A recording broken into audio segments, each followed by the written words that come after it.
When we use a potential, it grows. When we don't use it, it degenerates. You use your muscles, they grow. You don't use it, they degenerate. You use your memory, it grows. You don't use it, Alzheimer, right? It just goes like that. You have a skill, you use it, it gets stronger.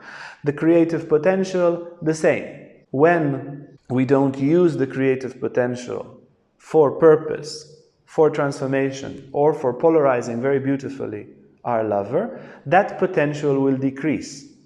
Now, the creative potential is all the life of life. This is what makes you alive, and when that is not coming to use, life becomes empty. There's a sadness, there's a frustration, and there's a weakness. Yeah? You know these feelings? You felt that?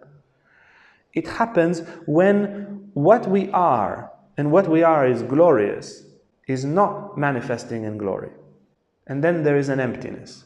Now, in today's world, even emptiness is not so empty anymore because you have a constant painkiller. This is a 24-hour, or at least all waking hours, continuous painkillers to fill up that void.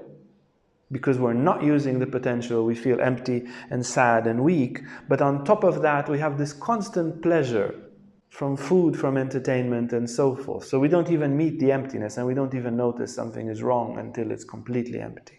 When we fulfill the creative potential, remember when you had a good challenge, something that was hard, and you did it, and it worked. That's when that creative potential was rising. It was hard, and you had to work long hours, and you put a lot of creativity, and you had ideas, and it worked. The creative potential grows, and then we feel alive, we feel confidence, we feel masculine, we feel virile.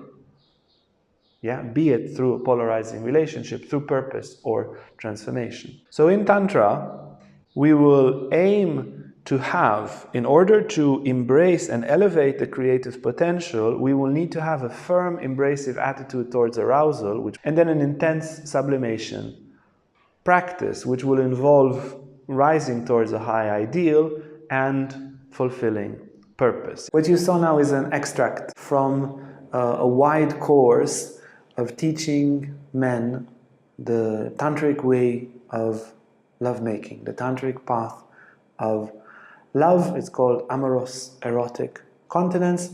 We have about 50 courses with different titles, and if you're interested, if that's something you want to know more of, you're welcome to send us an email and connect with us in this way.